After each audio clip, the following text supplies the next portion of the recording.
বিলম্বে তাদের ফাঁসি দিতে হবে। ফাঁসি না দেওয়া পর্যন্ত বাংলাদেশের মুসলমানের কলিজা শীতল হবে না, যদি ঠিক কিনা।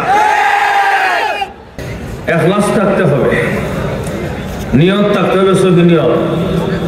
এই জন্য বুখারী শরীফের প্রথম হাদিসটি আসছে নিয়তের হাদিস। আগে নিয়ত ঠিক করো, তোমার কাজ শুরু করো। আগে নিয়ত ঠিক করো, তুমি বুখারী পড়া শুরু করো।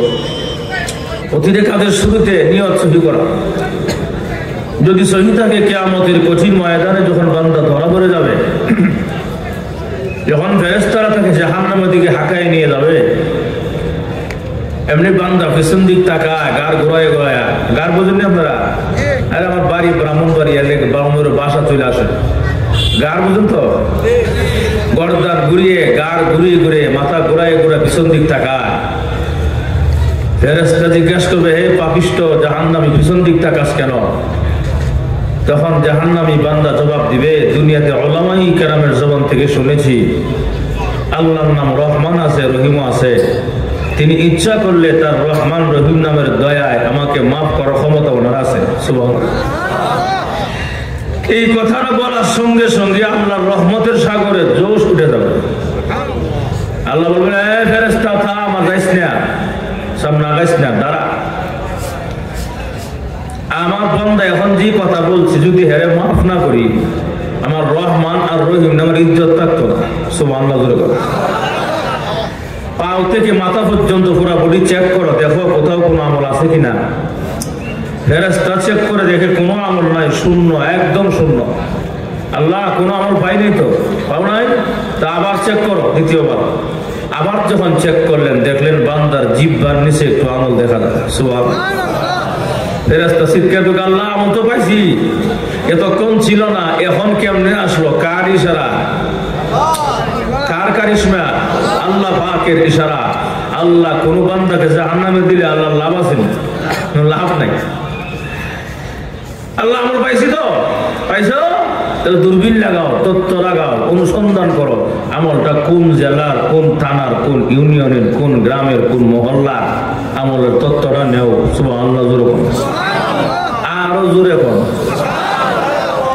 প্রভু দূরবীন লাগাইছি, তত্ত্ব লাগাইছি, পাইছি গো কোন জায়গার আমল, কোন জায়গার? ওই খেওয়া পশ্চিম খণ্ড দরগার চালা ফয়জুল উলুম হামিউস সুন্নাহ মাদ্রাসার মাহফিলে যে বইছিল বসার আমল। ঘুমাই গেছে কে?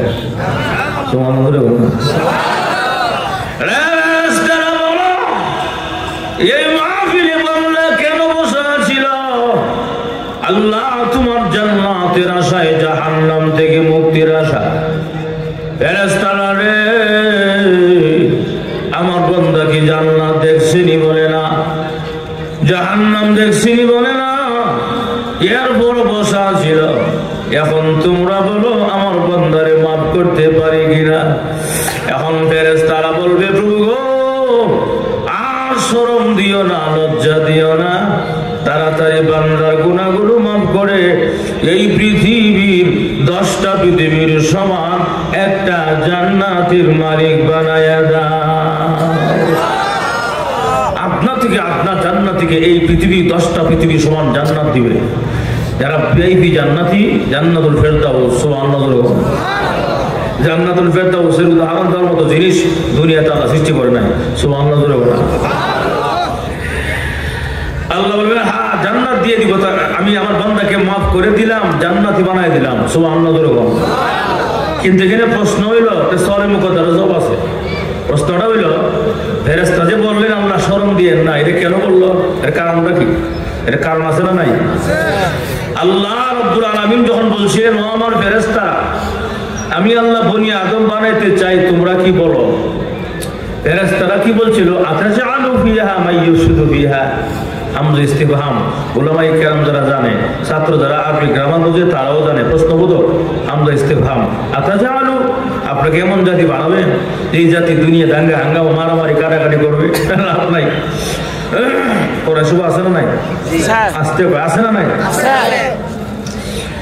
আতাজালু ফিহা মাইয়ুফসিদু ফিহা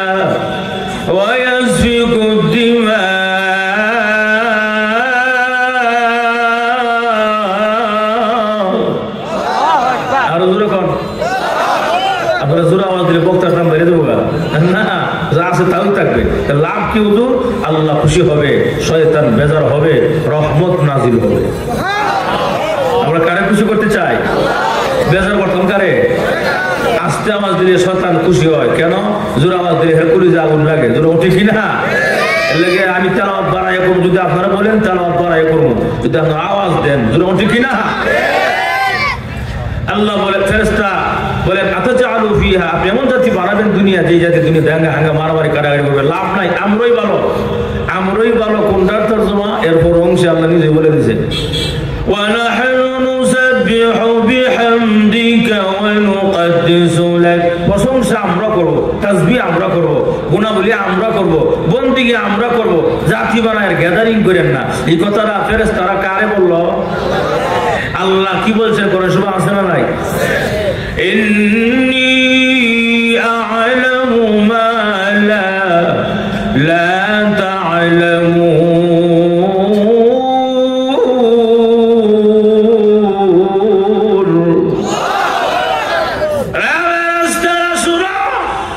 কোন জাতি বানাইলে ভালো হবে, কোন জাতি বানাইলে খারাপ হবে, এটা দুনিয়ার কেউ না জানলেও আমি আল্লাহ ভালো করে জানি।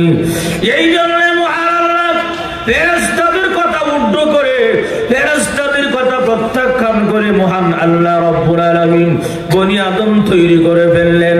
এখন যেই বনি আদমে মারামারি করার কথা, কাটাকাটি করার কথা, রক্তপাত করার কথা, এই বনি আদম দেখা যায় আরামের ঘুমকে হারাম করে, দোকানপাট বন্ধ করে, ব্যবসা বাণিজ্য বন্ধ করে মাহফিলে বসা আছে।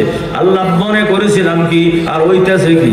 আল্লাহর শরম দিও না, তাড়াতাড়ি মাফ করে 10টা দুনিয়ার সমান একটা জান্নাতের মালিক বানায়া দাও। এখন বুঝছেন কি শরম দিয়া না কেন বলছিলেন? এখন আসুন, এখন বলেন আপনারা এখানে আসছেন, বসছেন, যে কষ্ট করে আর কিছু আমার দিবেন, এতে করে লাভ আছে না নাই? কখনো আসতে করে লাভ আছে না নাই? যারা এখন বাহির ঘুরাইতেছে, শাসটলে বসা, টিভির সামনে বসা, অনর্থক সময় নষ্ট করতেছে, সুযোগ পাইলি যখন থেকে ডান্দি বান্ধে কেউ নাই, এমনি মোবাইলটা হাতে নিয়ে হ্যালো আই লাভ ইউ আছে না নাই? এই যারা এরকম করতেছে, অনর্থক ঘোরাফেরা করতেছে, শাস্ত্রে বসা, টিভির সামনে বসা, এরা আফসোস করবো করে করে কি বলবে? আল্লাহ আর এক আয়াত আলোচনা করবেন, সুবহানাল্লাহ। রব্বানা আবসারনা ওয়া সামি'না ফারজি'না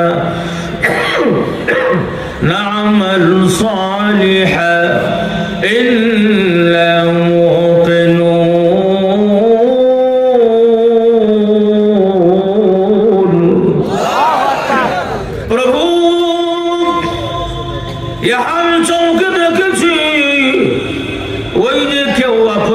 খন্ড কবরস্থানে কি যে আযাব আরম্ভ হয়েছে। আল্লাহ এখন কান দিয়ে শুনতেছে কি ফিডার আওয়াজ আরম্ভ হয়েছে, মায়ের আওয়াজ। ফারজি'না, আমাকে আবার কবরস্থান, কেওয়া কবরস্থান পাঠায়া দাও। হুজুর কেওয়া কোরআন শুরু ডাইরেক্ট আসেনি, ডাইরেক্ট আয়াত নাই, ইনডাইরেক্ট আছে। ফারজি'না রাজা'a ইয়ারজি'ু, বাবে জরাবা ইয়াজরিউ থেকে আসছে। আল্লাহ ওই জায়গা আমারে পাঠাও যেই জায়গা দাফন করা হয়েছিল। ঠিক নেই? তার মানে হইল যদি কাউকে চট্টগ্রাম দাফন করে বলবে প্রভু গো চট্টগ্রাম কবরস্থান পাঠাইয়া দাও। যদি কাউকে ঢাকার আজিমপুর কবরস্থান দাফন করে আল্লাহ আজিমপুর কবরস্থান পাঠাইয়া দাও।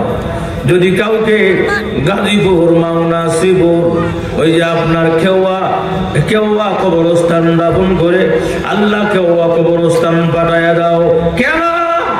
না আমার সালিহা, এখন থেকে আমল করব, নামাজ পড়ব, রোজা রাখব, হজ করব, যাকাত দিব, সমস্ত ভালো কাজ করব, মাহফিলেও যাব।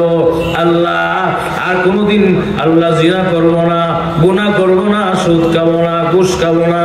আল্লাহ ডিজিটাল পাল্লা দিয়া 1 কেজির মধ্যে 25 গ্রাম কম দিব না। আছে না নাই? আল্লাহ দিনের কামড়াইতে সারব না।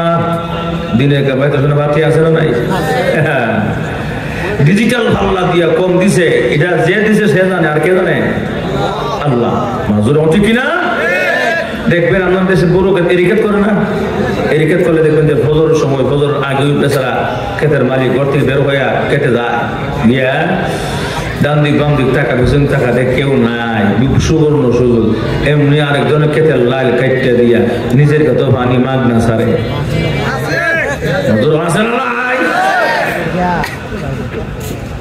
বলেন এগুলো কেউ না দেখলো, কে দেখে? আরো জোরে বলো। ألم يعلم بأن الله يرى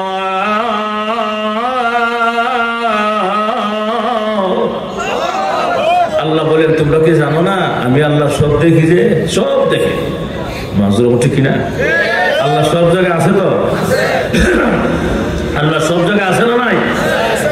فأينما تولوا فثم وجه الله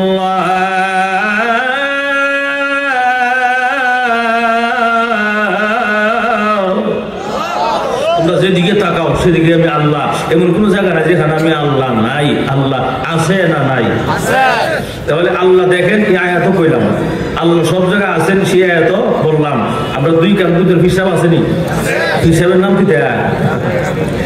কিরামান কাতিবিনা ইয়ালামুনা মা তাফআলুন।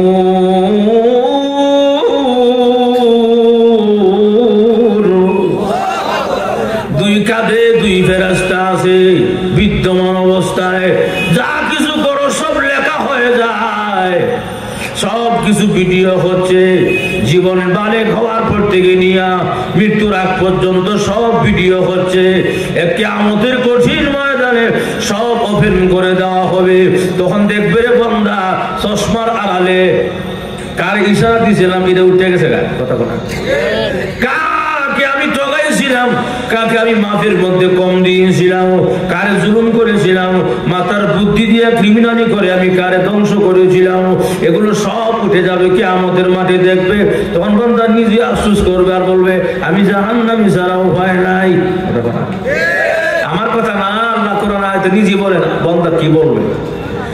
মালি হাযাল কিতাবি লা ইউগাদিরু সাগীরাতান ওয়ালা কাবীরাতান ইল্লা আহসাহা।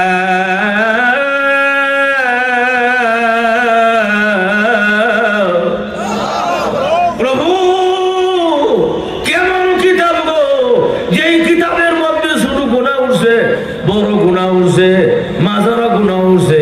আল্লাহ সামথিং ছোট্ট একটা জিনিস, এটা গুনাহ মনে করেছিলাম না, এটা পর্যন্ত উঠে গেছে। আজকে বুঝেছি এই কঠিন কিয়ামতের ময়দানে আমি জাহান্নামী হয়ে গেলাম।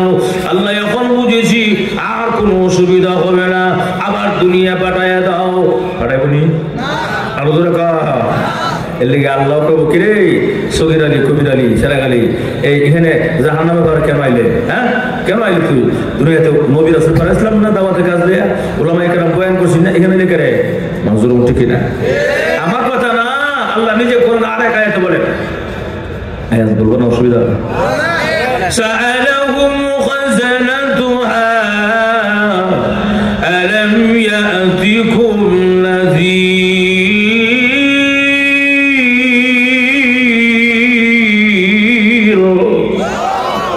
এর বান্দা এখানে আইলে কেন প্রশ্ন করা হবে, জাহান্নামে পড়ে কেন আইলে? বান্দা কি কইব? পরম ইনশাআল্লাহ নিজে কই দিছে। সুবহানাল্লাহ। قالوا بلى قد جاءنا نذير।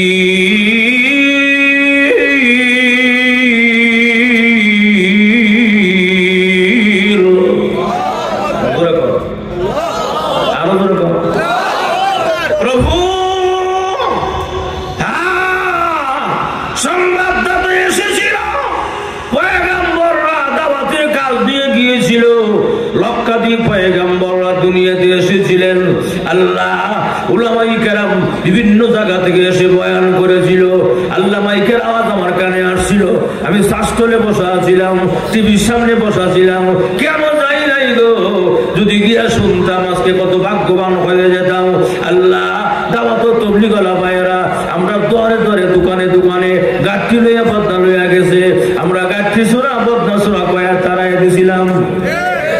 আরো যেরকম ঠিক কিনা বুঝেছে? আর জীবন এমন হবে না, মেহেরবানি করে আমার দুনিয়া পাঠাইয়া দাও। আপনারা বলেন তো আল্লাহর বাড়াই বলি? আল্লাহ পরিষ্কার জানাই দিবে, কাল্লা কখনো দুনিয়াতে পাঠানো হবে না। ঠিক না? পাঠানো হবে না কখনো। তাহলে যেহেতু পাঠানো হবেই না, এটা জীবনের শেষ সময় মনে করে আমল করা দরকার আছে না নাই? আরো দূরে খান আমল করার দরকার আছে। এই জন্য আমার তেলাওয়াত কিন্তু হাদিসে আল্লাহর রাসূল বলেন, আকসিরু যিকরা আদিমিল লাযাতিল মাউত। আমার উম্মতেরা, তোমরা বেশি বেশি পরিমাণে মৃত্যুকে স্মরণ করো। আরেক হাদিসে আল্লাহর রাসূল বলেন, যে ব্যক্তি দৈনিক 20 বার মৃত্যুকে স্মরণ করবে, আল্লাহ তার কবর আযাবকে maaf করে দিবেন। আরো জোরে কান। আমরা চাল চলন দেখলে মনে হয়, মাসে একবারও মনে হয় না মৃত্যুর কথা। জোর ঠিক কিনা? তবে আমি আপনি মৃত্যুর কথা স্মরণ করি আর না করি, মৃত্যু আমার ঠিকই স্মরণ করে, কোনো সন্দেহ নাই। জোর ঠিক কিনা? আল্লাহ নিজে বলেছেন, যখন মৃত্যুর সময় হবে তখন আগেও হবে না পরও হবে, যথার সময় মালাকুল মউত সামনে হাজির। সুবহানাল্লাহ। ইযা জা আজালুহুম লা ইস্তাখিরুনা সাআ ওয়া লা ইস্তাকদিমুন।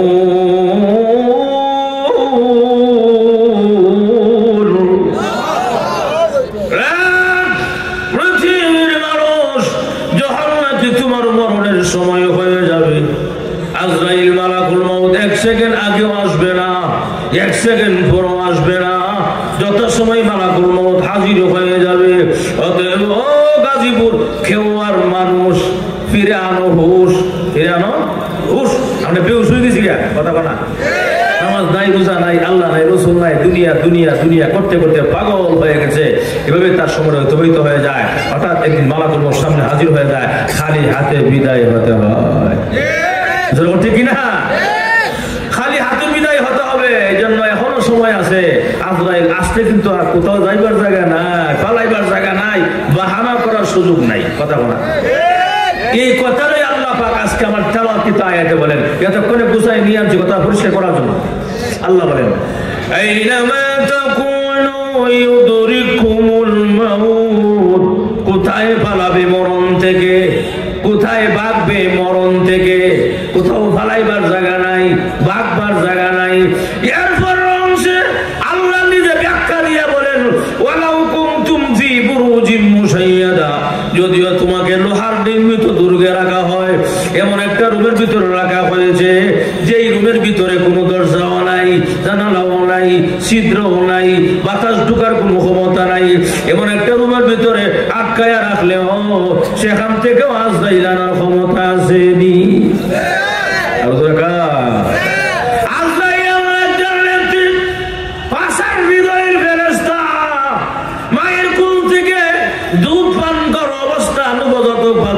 জঙ্গল দিয়ে নিয়ে যায়, মা গলা কাটা মুরগির মতো লাফায় আর কান্দে, কিন্তু আজরাইল একটু মায়া লাগে না। ঠিক নেই?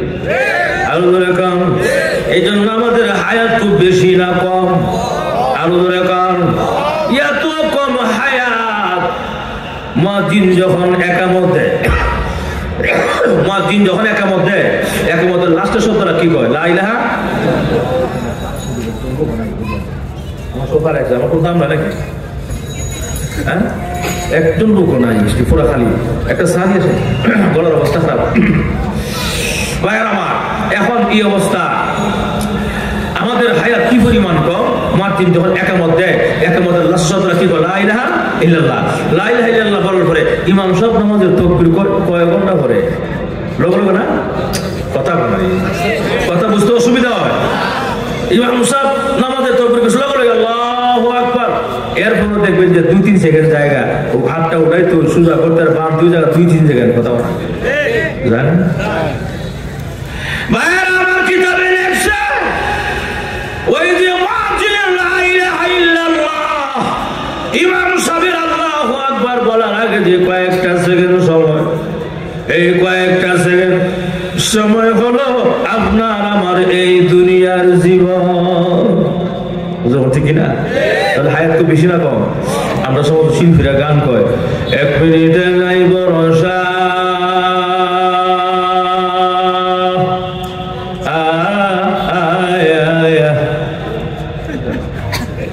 আছে না? 1 মিনিটে নাই ভরসা, টান মারে, 1 মিনিটে নাই ভরসা। আপনার দ্বারা বয়ে থাকে না, হেরা ও কথা ভালো লাগছে লেগে ওহ কয়। এই যে 1 মিনিটের বড় শাক হইয়া শ্বাসটা বাড়ি করলো, শ্বাসটা বাড়ি করার ক্ষমতা আছে নাই? আর গান বলা সহজ, বোঝা কঠিন, যেরকম ঠিক কিনা? আসলে ওই ভরসা আমাদের নাই, 1 সেকেন্ডের হায়াতের ভরসা নাই। প্রত্যেকটা জিনিসের গ্যারান্টি আছে। একটা লাইটের গ্যারান্টি 6 মাস, একটা ঘড়ির গ্যারান্টি 1 যুগ 12 বছর। প্রতিটা জিনিসের গ্যারান্টি আছে। আপনার আমার জিন্দিগির কোনো গ্যারান্টি নাই। কথা বল। এমন একটা সময় আমাদের হায়াত, সামান্য হায়াতের ভিতরে আমাদেরকে সামান্য সময়ের ভিতরে আখিরাতের সামান সংগ্রহ করতে হবে।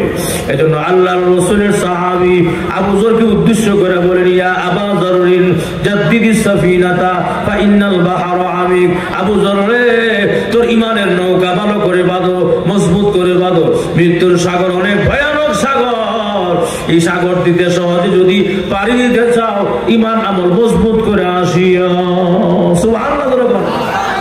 আমরা হায়াত তো বেশি না কম? খুব খেয়াল করেন, খুব খেয়াল করেন। আর একটু সময় সামান্য, মুসা আলাইহিস সালাম নদীর পাড়ে দিয়ে হাঁটতেছে, রাস্তা দিয়ে হাঁটতেছে, হাঁটতে হাঁটতে নদীর পাড় আসছে।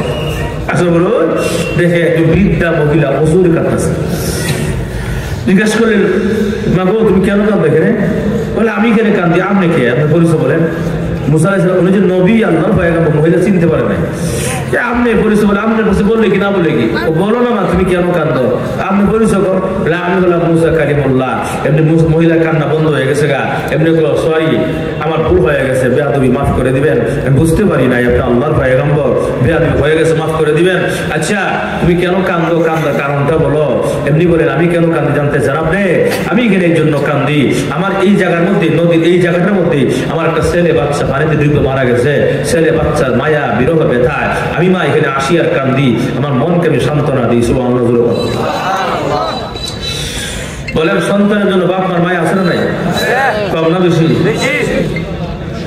কিন্তু এই সন্তান বড় হইয়া বিয়া করার পরে 3 মাস পরে আব্দুল্লাহ, কথা বলা, বিয়া করা 3 মাস পরে দেখা যায় বধূ হন আপন, শ্বশুর শ্বশুরে আপন, মা কেউ না, মার বুঝলে জায়গা যেরকম ঠিক না? এই অবস্থা। মুসা আলাইহিস সালাতু ওয়াস সালাম বলেন, মাগো তোমার সন্তানের বয়সটা কত আছিল মারা গেছে? যে আমার সন্তান বাচ্চাটার বয়স ছিল 250 বছর। ঘুমাই গেছে। একজন সুবহানাল্লাহ বলছে, সুবহানাল্লাহ জোরে কও। দোয়া বলি তুমি না তো চলতে পারো। আমি তোর ডাল খাওয়া, দই দই লাস্টে আইসে খাইলে খাওয়ালে যাবো ভাই আমার। তাহলে আসুন, এখন এই অবস্থা। মুসা আলাইহিস সালাম বলে বয়স কত ছিল? 250 বছর। চিন্তা করে না, 250 বছর বয়স বাচ্চা কয়। এর লেগে মুসা আলাইহিস সালাম মুসকে হাসি মারছে।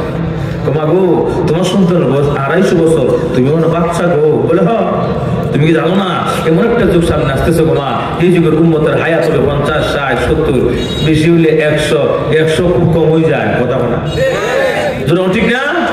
মহিলা কই এই সামান্য হায়াতের জন্য তারা এসে কিনা করতো, বাড়ি বানাই বলি ভাই জগল বানাই তোরা হেরা একজনের 3 তলা 5 তলা 10 তলা 20 তলা বিল্ডিং থাকবো, 2টা 3টা 5টা বাড়ি থাকবো, আসারা নাই। মহিলা আলো কই কি রে ইমাম সাহেব নামাজে তকবীর বলতে বলতে 2-3 সেকেন্ড জায়গায় এই সময়টার মধ্যে তাদের হায়াত, এখনো তারা এই বাড়ি বানাইবো? বলে হ, বিয়া শাদী করবো নি? বিয়া শাদী হলে করতো না রে। এর ধর্মে ইসলামের মধ্যে 4টা পর্যন্ত বিয়া করার পারমিশন থাকবো। সুবহানাল্লাহ। আমি কি বিয়া করতে বলছি?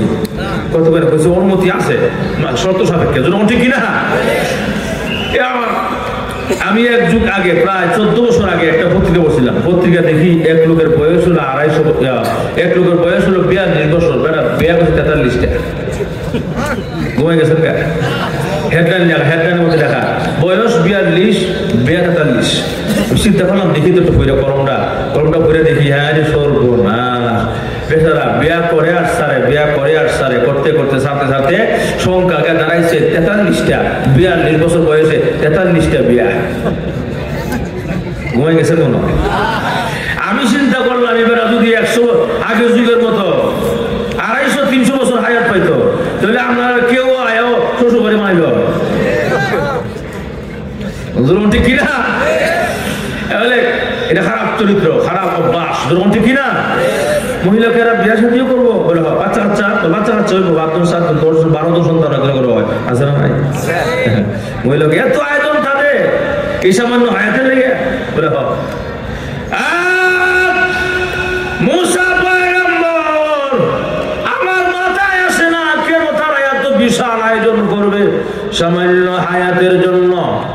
তবে শুনেন গো, যদি মহান আল্লাহ রাব্বুল আলামিন শেষ জমানার উম্মতের মতো আমাকে 50-60 বছর হায়াত দিতেন, ওই যে খেজুর গাছ দেখা যায়, ইশারা দিয়া দেখাইয়া দিলেন, ওই যে খেজুর গাছ দেখা যায়, খেজুর গাছের নিচে বসে বসে আল্লাহর জিকির করতে করতে সময়টা কাটায়া দিয়া আল্লাহর জান্নাতের মালিক হয়ে যেতাম। কিসের বাড়ি ঘর? সামান্য হায়াতের কোনো গ্যারান্টি নাই, মাজলুম ঠিক কিনা? আমাদের হায়াত পুরো সীমিত, অল্প হায়াতের মধ্যে আমাকে আপনাকে আমল করতে হবে। যে কোনো সময় মালাকুল মউত আজরাইল চলে আসবে। ভাইয়ারা আমার, আমি তখন স্কুলে পড়ি, প্রাইমারি স্কুলে, তখন একটা কবিতা পড়তাম, ক্লাস 4 একটা কবিতা ছিল, আমার বাংলা বই আছে না ভাই? এই বাংলা বইতে লেখা আছে, ওই দেখা যায় তাল গাছ, আছে না ভাই?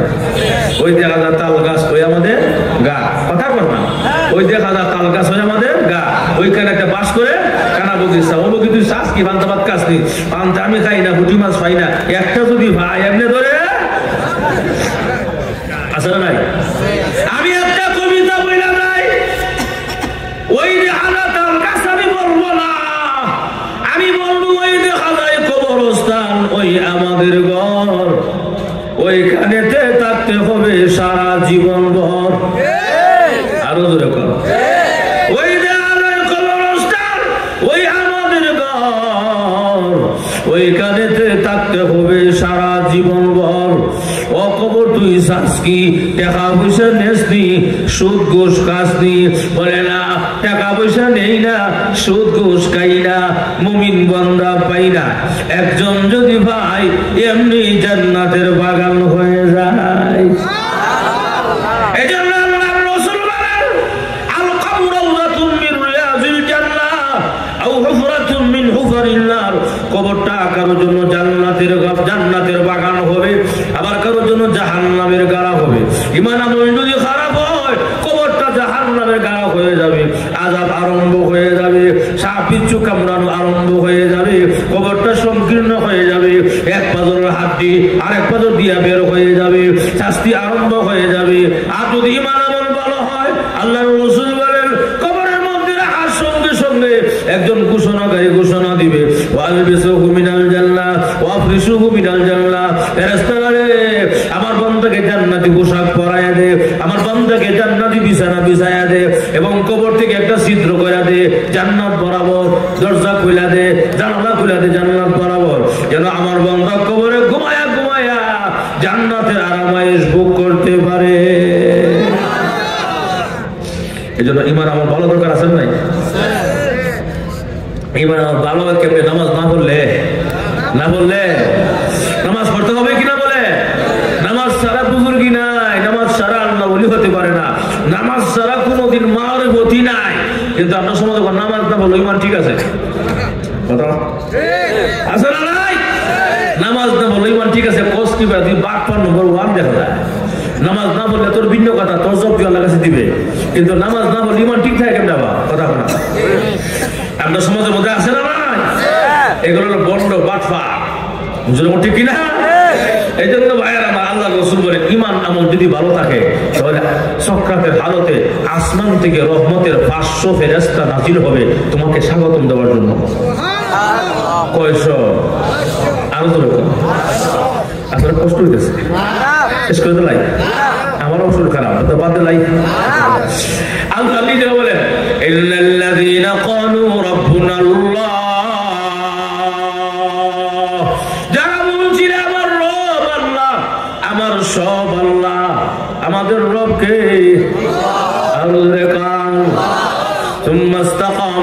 অটল ছিলের বন্ধ, অবিচল ছিলে, হামলা ছিল, মামলায় ছিল, জিয়ালাই ছিল, জুলুমাই ছিল, এরপরে তুই আমারে বলস নাই, ঠিক নেই? আমরা বললাম এই কেরামে জিয়ারত ছিনি না, আস্তে কথা বলি। নির্দোষ উলামায়ে কেরামকে টাকা দিয়ে সাক্ষী বাড়া কইরা, নির্দোষ উলামায়ে কেরামকে দোষী সাব্যস্ত করে, হাতে হ্যান্ডকাফ লাগাইয়া, পায়ে ডান্ডা ভি লাগাইয়া উলামায়ে কেরামকে টেনে হেসড়ে আদালতে নেওয়া হয়েছে, টেনে হেসড়ে জেলে নেওয়া হয়েছে, রিমান্ডে নেওয়া হয়েছে। বলেন ঠিক কিনা? মিথ্যা কথা বলছি আমি? এরকম করা হয়েছে কিনা বলেন? এরপরও যেই পরিমাণ নির্যাতন করা হয়েছে, এই সমস্ত উলামায়ে কেরাম হাতে হ্যান্ডকাফ লাগাইছে, পায়ে ডান্ডা ভি লাগাইছে, এই সমস্ত উলামায়ে কেরামের পায়ের মধ্যে সুমা দেওয়ার জন্য হাজারো লক্ষ ছাত্র পাগল, সুযোগ পায় না। কথা কন? এই সমস্ত উলামায়ে কেরামদের যে পরিমাণ কষ্ট দিয়েছে, টর্চারিং করেছে, অবশ্যই তাদের বিচার বাংলার জমিনে হতে হবে। কথা কন না কেন? আমি সবারটা বাদ দিলাম, একজনের কথা শুরু করি, এখানে কোনো পক্ষ টক্ষ নাই, নিরপেক্ষ একটা কথা বলি। আপনারা সবাই সত্যি কথা বলবেন। বলেন তো কোরআনের বাকি আল্লামা দেলোয়ার হোসেন সাঈদী কোনো দোষ আছিল? আসতে কোন যে দোষ আছিল? কোনো দোষ নাই, একটাই অপরাধ তার, কোরআনের কথা বলে তার রাজ সিংহাসনে গিয়ে আঘাত লাগে। কথা বলা, কোরআনের কথা বললেই তার ক্ষমতা থাকে না। এই জন্য ওনাকে বছর পর বছর পর্যন্ত চার দেওয়ালে আবদ্ধ রেখেছেন, যুগের পর যুগ এরকম ভাবে রেখেছেন। শেষ ফিনিশিং এর সিদ্ধান্ত চক্রান্ত করে, সিদ্ধান্ত করে ফিনিশিং হলো, চিকিৎসার কথা বলে তাকে নেওয়া হয়েছে। উনি কি মরছে না মারছে? কথা বুঝা করনি, মরছে না মারছে? মারা হয়েছে, মরে নাই। কথা বলা, ষড়যন্ত্র করে মারা হয়েছে। কথা ঠিক কিনা? যদি কেউ বলে উনি মরছে, তাহলে এটা আওয়ামী লীগ। কথা বলা, উনি মরছে না, ওনাকে মারা হয়েছে, ঠিক কিনা? আমি সমস্ত উলামায়ে কেরামের কথা বাদ হয়ে দিলাম। একজন উলামায়ে কেরাম যিনি সারা বিশ্বে দিনের কাজ করে গেছেন, হাজারো শত শত হাজারো হিন্দু খ্রিস্টান ওনার কাছে মুসলমান হয়েছে। আল্লামা দেলোয়ার হোসেন সাঈদীকে যেই পরিমাণ কষ্ট দিয়েছে, যেই পরিমাণ টর্চারিং করেছে, শেষ পর্যন্ত দুনিয়া থেকে বিদায় করে দিয়েছে। যদি এই বিচারটাই যদি করা হয়, একদম নিচ থেকে শুরু করে নিয়ে উপরের লেভেল পর্যন্ত, আমাদের বর্তমান বাংলাদেশের নব্য ফেরাউন ম্যাডাম বাইরের দেশে বসে আছে, দাদার কাছে গিয়ে বসে আছে, এই ম্যাডামের যদি বিচার করা হয়, ফাঁসি ছাড়া কিচ্ছু হবে না। আমাদের দাবি হলো অনতি বিলম্বে তাদের ফাঁসি দিতে হবে। ফাঁসি না দেওয়া পর্যন্ত বাংলাদেশের মুসলমানের কলিজা শীতল হবে না, যদি ঠিক কিনা? তাদেরকে ফাঁসি দিতে হবে। উলামায়ে কেরামকে যে পরিমাণ নির্যাতন করেছে, বিভিন্ন মুসলমানদেরকে এমন ভাবে কলিজা জ্বালাইয়া দিছে, সরকার করে দিছে, কলিজার মধ্যে কিচ্ছু নাই। যেদিন উনি 5 আগস্ট বিদায় হয়ে গেছে, এই দিন যে মানুষ কি পরিমাণ খুশি হয়েছে। কের ঈদ মিয়া, এটা বড় ঈদ। কেউ দুপুর বেলা আর খাবার খাইছে সারা দেশ, আল্লাহ যে রহমত করছে। কথা বলা, মানুষ যেই পরিমাণ খুশি হয়েছে। এখন উনি ভারতের সম্পর্ক, বাংলাদেশের সাথে স্বামী স্ত্রীর সম্পর্ক, তো স্ত্রী স্বামীর কাছে গেছে, অসুবিধা কি থাকুক না, কিন্তু আবার শর্ট করে আসতে হয় কেন? কথা বলা, শর্ট করে দেশে চলে আসবে উনি, আর আমরা ওনারা ফুলের মালা দিয়ে নিয়ে আসবো নাকি? ঠিক কিনা?